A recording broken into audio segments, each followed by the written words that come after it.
नमस्कार। टुडे समाचार में अपने संपूर्ण गोटे के स्वागत है। हम अंजलि समाचार शुरू करी। मध्य प्रदेश में पर्यटन के संभावना रहला से मुख्यमंत्री सिंह अयोध्या के जनकपुर धाम संग जोड़ा आवश्यक रहल बतौने प्रसंग स मध्य प्रदेशक मुख्यमंत्री सतीश कुमार सिंह मध्य प्रदेश में पर्यटन के प्रचुर संभावना रहल बतबैत एही क्षेत्र में और पर्यटक लाभ अयोध्या के जनकपुर धाम संग जोड़ा आवश्यक रहल बतौने सहित जनकपुर धाम में आयोजित स्थानीय सरकार, मध्य प्रदेश सरकार, पर्यटन व्यवसायी आ सरोकार वाला बीच पर्यटन प्रचार प्रसार तथा अंतरक्रिया कार्यक्रम के मंगल दिन आई समापन सत्र में मुख्यमंत्री सिंह अयोध्या के राम मंदिर में दर्शन कर आवे वाला श्रद्धालु आ पर्यटक सब में से 10% पर्यटक के मात्र यदि जनकपुर में लाव सकबाक वातावरण निर्माण कैला से नेपाल में आवे वाला कुल पर्यटक के संख्या से बेसी पर्यटक मध्य प्रदेश में आइबाक जनौले। ओ अही के लेल प्रचार प्रसार में विशेष ध्यान देब आवश्यक रहल सेहो बतौलन। मुख्यमंत्री सिंह जनकपुर धाम आवे वाला पर्यटक सबके कमती में 5 दिन धरि मध्य प्रदेशक संपूर्ण पर्यटकीय स्थल सब घुमा जका पैकेज बनाकर राखा परबाक बतौलन। मुख्यमंत्री सिंह भारतीय नागरिक सबके भान्सार तीर डिजिटल प्रणाली के व्यवस्था कैल जेबाक सरकार संग मांग सेहो कैलन। भारतीय पर्यटक सबके सहजताक लेल डिजिटल माध्यम से नेपाल के कोनो कोना से अपन सवारी साधन के भन्सार तीर क और किछु दिन नेपाल घुम सकबाक सुविधा सरकार द्वारा लाभ परबाक मुख्यमंत्री सिंह कहलन। तैना मुख्यमंत्री सिंह धनुषा धाम में रामायण में चर्चा भेल 136 टा गाछ सबके एके ठाम में राख क धनुषा के धनुषा धाम में रामायण वाटिका निर्माण कर लागल जानकारी सेहो देलन। भएको ठाउँमा त्यसलाई चाहिँ कसरी प्रचार प्रसार गर्न सकिन्छ, हामीले चाहिँ 12 बिघालाई कसरी त्यो हिसाबले यहाँ चाहिँ बाहिर मेसेज जानु पर्यो कि तपाईँ कि त म्यारेज प्लेसको रूपमा यसलाई डेभलप गर्नु पर्यो कि तपाईँ म्यारेज गर्नको लागि जनकपुर आउनुहोस्, यहाँ बस्नुहोस्, बिहे गरेर जानुहोस्। किनभने बिहे भइसकेको छ भने कम्तीमा तपाईँ एकचोटि युनिभर्सिटी मनाउन जनकपुर आउनुहोस् भनेर यो कुरोहरूलाई हामीले प्रमोट गर्न सक्यो भने वर्ल्डका कुना कुनामा हामीले पुगाउन सक्यो भने त्यसबाट हामीले म्याक्सिमम पर्यटक आउने हो। त्यो पर्यटकले हामीले जतिसुकै गरे पनि हामीसँग 200 देखि 4 दिन 5 दिनको प्याकेज छ। त्यतिमा हामीले जनकपुर आएको पर्यटक यदि पश्चिम जान खोज्यो भने 12 वर्षसम्म उहाँलाई घुमाएर सिमराको एयरपोर्टबाट अघि चाहिँ मोहनजीले भन्नुभएको 3वटा एयरपोर्ट हामीसँग छ, सिमरा, जनकपुर र राजविराट। त्यो 3वटा एयरपोर्टबाट चाहिँ हामी काठमाडौँ पुगाएर, किनभने हाम्रो पोलिसी त्यो हुनु पर्यो यहाँ आएको पर्यटक जति छ त्यसलाई चाहिँ माता जानकी र पशुपतिनाथसँग कनेक्सन गरेर त्यो काठमाडौँ पुगोस्, पोखरा पुगोस् र अरू ठाउँमा पुगेर जति म्याक्सिमम डे होल्ड नेपालमा हुन सक्छ, जति म्याक्सिमम होल्ड भयो भने उसले त्यति पैसा खर्च गर्छ। यो कुरोलाई हामीले लगभग काठमाडौँको विभिन्न प्लेटफर्ममा, काठमाडौँको कान्तिपुरको कन्क्लेभदेखि लिएर हरेक मिटिङमा उठाउँदा अब अहिले के भएको छ, पहिला टुरिज्म पोलिसीमा के थियो, भारतीय टुरिस्ट आउँदाखेरि उसले 25,000 आइसी भन्दा बढी लिएर आउन सक्दैन। त्यसमा पनि कुन त 500 भन्दा तलको नोट। हामीले कुन पोलिसी बनाइरहेको छौँ भन्दाखेरि 25,000 मा आउने पर्यटनले त्यो जानकी मन्दिरको दर्शन गर्छ र धर्मशालामा पगला बाबाको धर्मशालामा बसेर राति कतै कतै खाएर अनि गएर मात्रै त्यो गर्न सकिन्छ। त्यो गौतम होटलमा गएर बसेर अथवा वेलकम होटलमा बसेर त्यो सम्भव छैन। त्यसकारण त्यसलाई चाहिँ त्यो पोलिसीलाई चेन्ज गर्नको लागि हामीले पटक पटक आह्वान गरिरहेको छौँ। तपाईँहरू पनि आह्वान गर्नुहोस्। यसपालिदेखि अब के भयो, क्युआर कोडबाट चाहिँ अनलाइन पेमेन्ट गर्न सकिने छ भनेर त्यो उहाँहरूले पोलिसीमा ल्याउनु भयो र अनलाइन पेमेन्ट गर्नको लागि अब हामीले अनलाइन पेमेन्टलाई पनि यो क्यास नोट जति भन्दा गरी ल्याउन सक्यौँ। हामीले भनिरहेको छौँ बोर्डरमा तपाईँहरू सठिक काउन्टर खोलिदिनुहोस्। बोर्डरमा सठिक काउन्टर खोल्यो भने त्यहाँ ल्याएको भारतीय नोटलाई हामी एक्सचेन्ज गरेर नेपाली नोट दिउँ र उसले चाहिँ हाम्रो चाहिँ सठिक काउन्टरमा भारू नोटको जम्मा भयो भने राष्ट्र ब्याङ्कमा हाम्रो त्यो व्यापार हुँदाखेरि डलर नदिएर त्यो भारू नोट दिए पनि हाम्रो डलरको सञ्चित बढ्छ। हाम्रो डलरको काम त्यो भारू नोटले गर्न सक्छ भनेर त्यतातिर पनि फोकस गरेर। अर्को कुरो, हामीले नेपालमा भन्सार छिर्न बित्तिकै भन्सारमा जुन एउटा चाहिँ भारतीय टुरिस्टहरूसँग जुन त्यहाँ यातना भइरहेछ, हिजै अस्ति एउटा पेपरमा पढेको थिएँ, कि वीरगन्जमा 8-8, 10-10 हजार रुपियाँ एक्स्ट्रा लिएर त्यहाँ चाहिँ भन्सार गरिँदो रहेछ भनेर त्यो हिसाबले त्यस्ता गतिविधिहरूलाई रोकेर उसले चाहिँ भन्सार करायो 5 दिन 7 दिनको गर्दा र उसको इच्छा भयो म होइन काठमाडौँसम्म जाउँ, पोखरासम्म जाउँ, मेरो 2-4 दिनको अझै गर्नु पर्यो भने अनलाइन त्यो भन्सार हुनुपर्ने एउटा अनलाइन भन्सार गरिदियो भने अनलाइन पेमेन्ट गरेर ओटिपी आइसके पछाडि त्यो ओटिपी जहाँ पनि ठेराउँदाखेरि त्यसको भन्सार होस् भनेर त्यस्ता नीतिमा हामीले फोकस गरेर त्यो भारतीयले त्यो बोर्डरसम्म गयो भने फेरि फोन आइहाल्छ, फेरि घर फर्किहाल्छ, त्यो फेरि फर्केर आउँदैन भन्सार कटाएर। त्यस कारण चाहिँ त्यो नीतिमा हामीले सङ्घ सरकारसँग त्यसलाई अगाडि बढाउनुपर्छ। यसमा एकल कसैको इफर्टले भइहाल्छ भने त्यो होइन, सबैको जोइन्ट इफर्ट चाहिए। त्यसमा जोइन्ट इफर्ट भयो भने त्यसबाट हामीले पोलिसीमा चेन्ज गर्न सकिन्छ। ती विषयहरूलाई लिएर र हाम्रा यहाँ भएका जति पनि गन्तव्य ठाउँहरू छ त्यो गन्तव्य ठाउँहरूको वृत्तचित्र लगायत यसपालिको बजेट हेर्नुभयो होला भने हामी अयोध्यामा पनि डिस्प्ले राख्न खोजिरहेको छौँ। त्यहाँ पनि डिस्प्ले गएर माता जानकीको बारेमा लगायत मध्य प्रदेश नेपालकै विभिन्न ठाउँहरूको त्यहाँ चाहिँ हामी भिजुअल मार्फत अथवा त्यहाँका ट्राइबल टुरलाई पनि हामी जुन राखेका छौँ, नेपालको मात्रै होइन इन्डियाका पनि प्रसिद्ध ट्राइबल टुरहरूलाई पनि बोलाएर त्यसलाई यहाँ बोलाएर जनकपुर घुमाएर उहाँहरूलाई केही प्याकेज बनाउँदाखेरि यो जनकपुरको प्याकेज नछुटोस् भनेर जस्तो सुकै प्याकेज बनाउँदाखेरि जनकपुर एड होस् र जनकपुर मात्रै होइन, जनकपुर आइसके पछाडि जनकपुर आइसकेकालाई हामी 8वटा जिल्लामा कसरी ल्याउन सकिन्छ र 8वटा जिल्ला पछाडि हामीले काठमाडौँ, पोखरा लगायत विभिन्न धार्मिक ठाउँहरू जुन छ अस्ति नै कुरा गर्दाखेरि हामीसँग यत्रो छ। यहीँ कोशीमा रामायणसँग पनि सर्क्यो उता रामधुली छ, यो बराज क्षेत्र छ जहाँ प्राप्तार भएको छ। यहाँ धेरै यस्ता छ ठाउँ कि अस्ति मैले वाल्मिकी नगर कहाँ छ जानुपर्छ हेर्नको लागि यस्तो विडम्बना भयो कि वाल्मिकी नगर छिर्नको लागि मलाई इन्डियाको थ्रु जानु पर्यो। नेपालबाट सम्भव भएन वाल्मिकी नगर जानको लागि, इन्डियाको बाटो भएर अनि मात्रै वाल्मिकी नगर जानुपर्छ। त्यहाँ नेपाल प्रहरीको पोस्ट हेरे, एपिएको पोस्ट हेरे, अनि उहाँहरूसँग सोधे तपाईँहरू कसरी आउनुहुन्छ जानुहुन्छ, त सर हतियार यही हुन्छ, हामी इन्डियाको बाटो जान्छौँ, इन्डियाको बाटो आउँछ। हाम्रो विडम्बना छ, त्यत्रो ठुलो हामीसँग सम्पदा हो, त्यो सम्पदालाई हामीले वर्ल्डको मार्केटमा आजको डेटमा एमबिएको भाषामा बोल्यो भने सेल आउट गऱ्यो भने त्यो सेल आउट गरे पछाडि मात्रै न हामीसँग पर्चेजर आउँछ। त्यो सेल आउट गर्ने ठाउँ त्यत्रो प्रचुर सम्भावना हुँदा पनि हामी त्यहाँसम्म अहिलेसम्म बाटो जान सम्भव छैन। त्यसलाई हामीले प्रचार प्रसार गर्न सकिरहेको छैन, त्यहाँको इन्फ्रास्ट्रक्चर हामीले बढाउन सकेका छैन भन्दाखेरि ती विषयहरू हामीसँग धेरै ठुला छ र हामीले अझै मलाई लाग्छ मोहनजीले यसमा बढी फेसिलिटेट गर्नुहुन्छ।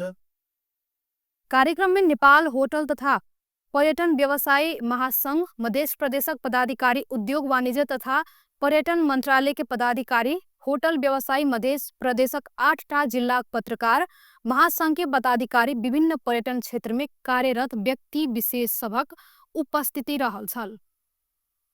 नागरिक उन्मुक्ति पार्टी मध्य प्रदेश सरकार के देने समर्थन फिरता लेलक अछि। मध्य प्रदेश में नागरिक उन्मुक्ति समानुपातिक सांसद उर्मिला देवी सिंह छथि। आई बैसल प्रदेश सभा बैसार में ओ बजट में बिचौलिया हावी भेल बतबैत अपना संग प्रमाण रहल दावी कलन। ओ मध्य सरकार के देने समर्थन फिरता लेने बारे में सदन के जानकारी सेहो करौलन। मधेश में जनमत के सतीश कुमार सिंह नेतृत्व के सरकार बनला पर नागरिक उन्मुक्ति पार्टी सेहो समर्थन केने छल।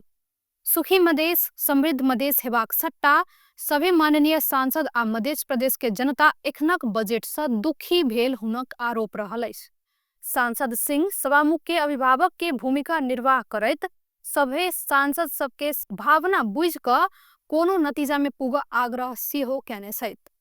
विपक्षी दल सबके अवरोधक कारण आई तेसर दिन से हो मध्य प्रदेश सभा बैसार स्थगित भ गेल अछि। बजेट पुनर्लेखन के मांग करैत विपक्षी दल सब जसपा नेपाल, नेकपा माओवादी केन्द्र, नेकपा एकीकृत समाजवादी, संघीय समाजवादी पार्टी, राप्रपा नेपाल, नागरिक उन्मुक्ति लगायत 3 दिन से अवरोध कर रहल अछि। आ निरंतर सभामुख रामचंद्र मंडल स्थगित करैत आयल छथि। बैसार काल्हि बेरिया 1 बजे धरि के लेल स्थगित कयल गेल अछि। आई बैसार के शुरुए में राप्रपा के सांसद कंचन बिच्छा, नागरिक उन्मुक्ति पार्टी के उर्मिला देवी सिंह, जसपा नेपाल के सांसद किरण कुमारी शाह, नेकपा माओवादी केंद्र के सांसद शारदा पहाड़ी, नेकपा एकीकृत समाजवादी के सांसद प्रमोद यादव शून्य समय में बजट में बिचौलिया हावी भेला सँ पूर्ण लेखन नहीं भेला धरि सदन चलन नहीं देबाक बतौलन। एम्हर नेपाली कांग्रेसक प्रमुख सचेतक कुमार कांत झा बजट के बहाना में सदन के बंधक बनाव नहीं हेबाक जनौलन।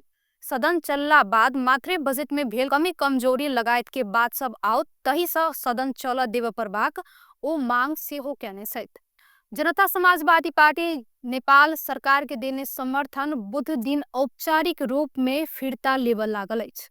असार 8 गते बैसल केंद्रीय कार्यकारिणी समिति के बैसार द्वारा सरकार सँ समर्थन फिर्ता लेबाक बारे में निर्णय लेबाक जिम्मा संसदीय दल के देने छल। जसपा नेपालक अध्यक्ष एवं संसदीय दलक नेता उपेंद्र यादव बुध दिन के लेल संसदीय दल के बैसार बोलौने छथि। यह बैसार सँ सरकार सँ समर्थन फिर्ता लेबाक निर्णय करबाक संभावना रहल स्रोत के कथन अछि। जसपा नेपाल संसदीय दल के प्रमुख सचेतक रेखा यादव बुध दिन के लेल संसदीय दल के बैसार बुलाओल गेल जानकारी देलनि। सरकार सँ समर्थन लेबाक निर्णय होब सकबाक कहैत ओ पार्टी समर्थन फिर्ता लेबाक निर्णय क चुकला सँ संसदीय दल एहि के औपचारिकता देबाक प्रश्न पारलनि। जनकपुर धाम उपमहानगरपालिका 16 कपिलेश्वर बाजार टोल भैया पोखरी में डूब क दीदी बहिन के मृत्यु भेल अछि। हुनका सबक आइ पोखरी में नहेबाक क्रम में डूब क मृत्यु भेल अछि। मृत्यु होबवला में स्थानीय 4 वर्षक आरोही कुमारी राउत आ 3 वर्ष के मैथिली कुमारी राउत रहल। जिला प्रहरी कार्यालय प्रहरी नायब उपरीक्षक वरुण बहादुर सिंह जानकारी देलनि। दुनू गोटे भिनसर पोखरी में नहाय गेल छल। नहेबाक क्रमे में गहरा पानी में फंसला बाद हुनका सबके बचाव नहीं सकल स्थानीय कैलाश राउत बतौलन। दुनू गोटे के अस्पताल लगेला पर चिकित्सक हुनका मृत घोषणा कैने प्रहरी जनैलक अछि। हुनका सबक शव परीक्षण के लेल प्रादेशिक अस्पताल जनकपुर धाम में राखल गेल अछि। जिला वन स्वास्थ्य कार्यालय पर्सा के स्वास्थ्य अधिकृत जयमोद ठाकुर पत्रकार ऊपर दुर्व्यवहार कैने आरोप में पर्सा प्रहरी हुनका नियंत्रण में लेने जनौलक अछि। प्रेस सेंटर नेपाल पर्सा लगायत के पत्रकार सब ठाकुर के पकड़ दबाव देला बाद जिला प्रहरी कार्यालय पर्सा नियंत्रण में लेने अछि। रवि दिन बेरिया में वीरगंज के क्यालिस बैंक्वेट में रिपोर्टिंग के लेल पुगल पत्रकार सबके ठाकुर मदिरा सेवन क कार्यक्रम स्थले में आकर दुर्व्यवहार केने पत्रकार सबके आरोप रहल अछि। पत्रकार संतोष कुमार कुशवाहा लगायत पत्रकार सब आरोहन कुमार शाह, राजू बैठा, राकेश कुमार शाह, अर्जुन चौधरी, आनंद कुमार पटेल के स्वास्थ्य अधिकृत जयमोद ठाकुर अपशब्द प्रयोग करैत दुर्व्यवहार कैने छल। यह घटना सब पत्रकार समुदाय के आक्रोशित बनौलक अछि। संयोजक ठाकुर के सामान्यतः पर्सा के पत्रकार सब संग नीक संबंध भेल मानल जाइत अछि, मुदा यह घटना सब पत्रकार सब आक्रोशित भेल अछि। नेपाल पत्रकार महासंघ पर्सा शाखा एहि विषय में गंभीर चाइख सेहो दिखौने अछि। पत्रकारक विभिन्न संघ संगठन सब यह घटना के आपत्तिजनक कहैत दुर्व्यवहार करय वाला स्वास्थ्य अधिकृत ठाकुर के तत्काल कानूनी कार्यवाही के दायरा में लाबऽ मांग कैने छथि। मकवानपुर के थाहा नगरपालिका 4 किटेनी स्थित बलराम केसी आ वासुदेव केसी के घर में चोरी केने आरोप में 3 गोटे पकड़ायल अछि। घर में क्यों नहीं भेल मौका पाक मेन गेट के ताला तोड़ क 1,05,000 रुपया सहित मोबाइल खुरी चोरी केने आरोप में हुनका सबके इलाका प्रहरी कार्यालय पालुंग पकड़ने अछि। पकड़ायल में सर्लाही हरिवन नगरपालिका 9 के 30 वर्ष के संजय परियार, थाहा 2 देउला टोल के 35 वर्षक कांछा केहावला प्रदीप पांडे आ ललितपुर गोदावरी नगरपालिका 13 झरासी के 30 वर्षक चमार केहावला विमल नेपाली रहल अछि। प्रहरी हुनका सबक 768,931 रुपया, विभिन्न कंपनी के 5 थान मोबाइल, सिम कार्ड, 1 थान सोन के औंठी, 1 थान खुखुरी, कट्टर, चक्कू, घड़ी, मूर्ति लगायत के सामग्री सब बरामद केने छल। पकड़ायल सबके मकवानपुर जिला अदालत से 8 दिनक म्याद थप करा क अनुसंधान कर रहल इलाका प्रहरी कार्यालय के प्रमुख शबिन बाबू अर्याल जानकारी देलन।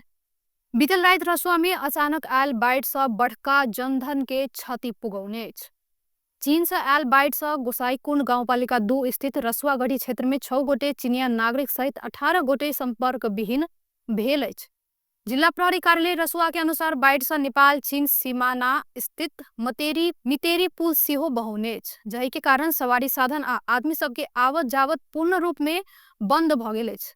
या घटना में एखन धरि 50 गोटे के उद्धार भेल अछि। पिछला बेर रसुआगढ़ी जल विद्युत आयोजना के डैम साइट में फंसल 18 गोटे, जहि में 1 गोटे चीनिया पुरुष, 15 गोटे नेपाली पुरुष आ 2 गोटे नेपाली महिला रहल छल, जिनका सबके नेपाल प्रहरी, सशस्त्र प्रहरी बल आ नेपाली सेना के उद्धार टोली झुलुङ्गे पुल से उद्धार केने छल। एहि के साथ एखन धरि उद्धार कयल गेल सबके संख्या 55 पुगल सशस्त्र प्रहरी जनौलक अछि।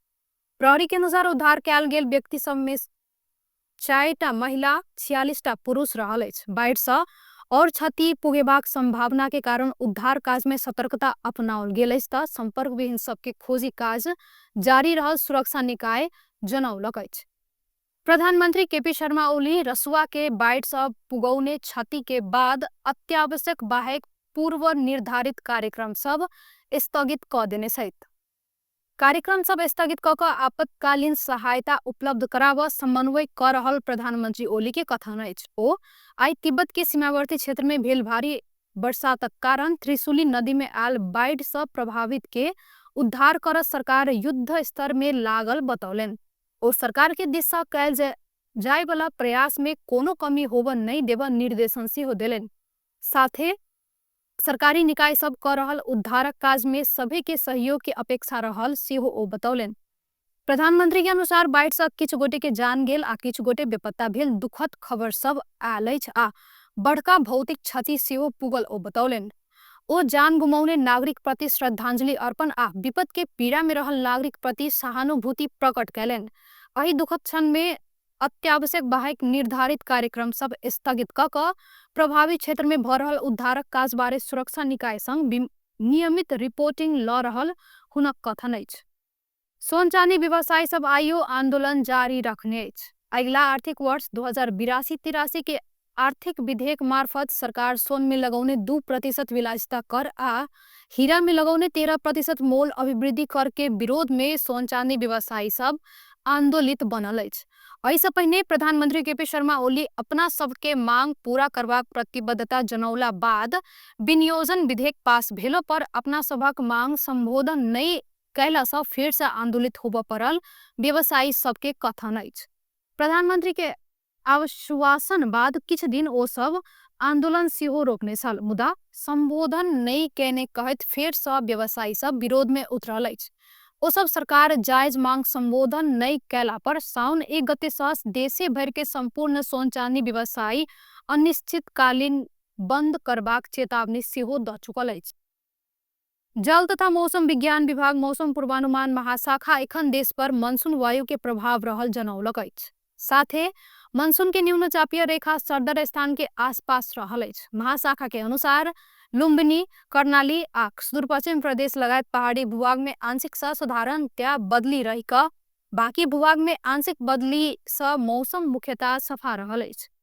कोसी, बागमती, गंडकी, लुम्बिनी, कर्णाली आ सुदूर पश्चिम प्रदेशक 1-2 स्थान में ठनका सहित हल्का से मध्यम बरसात भेल अछि। आइबेरिया में देश भर आंशिक से साधारणतया बदली रहल अछि। सभी प्रदेश के पहाड़ी भूभाग के किछु स्थान आ बाकी भूभाग के किछु स्थान में ठनका सहित हल्का से मध्यम बरसात के संभावना रहल अछि। आई रात में देश भर आंशिक से साधारणतया बदली रहत। कोसी, बागमती, गंडकी आ सुदूर पश्चिम प्रदेशक किछु स्थान तथा बाकी प्रदेश के किछु स्थान में ठनका सहित हल्का से मध्यम बरसात के संभावना रहल अछि।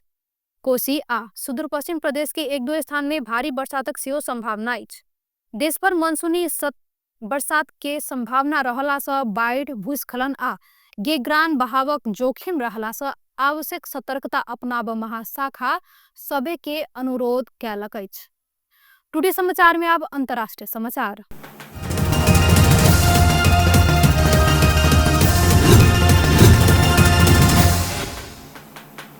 अमेरिकी राज्य टेक्सास में आयल विनाशकारी बाढ़ के कारण मृत्यु हेबाक संख्या बढ़ैत गेल अछि। स्थानीय अधिकारी सब पुष्टि केने अनुसार मृतक के संख्या 54 पुगि चुकल अछि।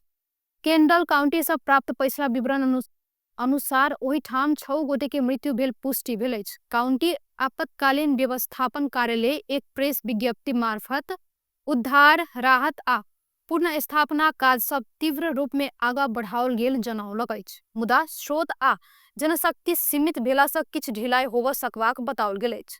जनता सब प्राप्त संदेश सब ऊपर ध्यान दऽ रहल आ सब गोटे एखन आपातकालीन काज में खटल विज्ञप्ति में कहल गेल अछि।